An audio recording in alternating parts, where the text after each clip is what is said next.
What is the Chamber of Religious Representatives, TK? What is it? What is its function in the reform of democracy? The main task of the Chamber of Faith Representatives is to resolve the old conflicts in turn, the oldest conflict first. 1. Israel-Palestina. The church meeting that is chosen through church elections in the Nordic countries is dependent on the political parties. The majority are Christians. Although the political parties have many members with different religions, they are excluded from that right. Their parties participate in the church election, but not those with another religion who belong and vote for the party in the general election. With Christians in the majority and the participation of the political parties in the church elections, an exclusion of other faiths, and the fact that there is a pro-Israeli Christian party in the Riksdag, all this gives room for support for Israeli politics.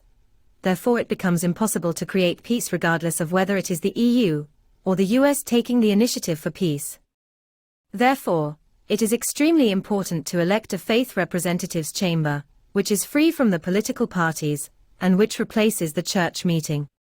Everyone, regardless of religion, must participate and vote on who will sit in the Chamber of Faith Representatives, which is the highest body for all religious communities, including the Church of Sweden. The model is applied in the following way: that 5 adults with different religions get the right to vote in the multi-religion election. 16-year-olds belonging to different religions get the right to vote. All adults regardless of religion get the right to vote. No political party may participate in the multi-religion vote. Each denomination has different branches: Christian Protestants, Catholics and Orthodox. The same applies to other denominations.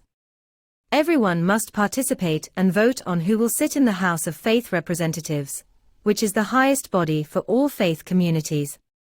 35 seats are elected to the Chamber of Faith Representatives. It is explicitly emphasized here that no political party may participate in that election. The Jewish religious community, Judiska Centralrådet, in Sweden, is aware of the Israeli election, and how many of these Jews vote in the Israeli election. They also have the right to vote in Sweden both for the Riksdag and in the EU elections. This is of course facilitated by the fact that they already know the democratic rules of the game. This also applies to Palestinians in Sweden, who belong to the Islamic Cooperation Council. However, it would be much more difficult to implement such a democratic reform if it had been in Israel or Palestine. Therefore, the Nordic countries that already apply church elections are suitable to start with.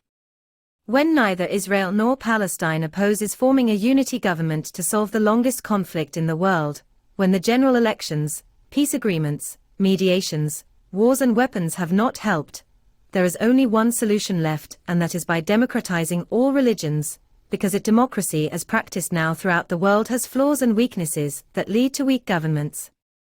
We proceed from the principle that it is democracy that has given all religious communities freedom of religion. The multi-religion election is an inclusive democratic reform for all religious communities, but without political parties. Part 2 deals with how the multi-religion election is carried out. War poses a threat to the environment and humanity.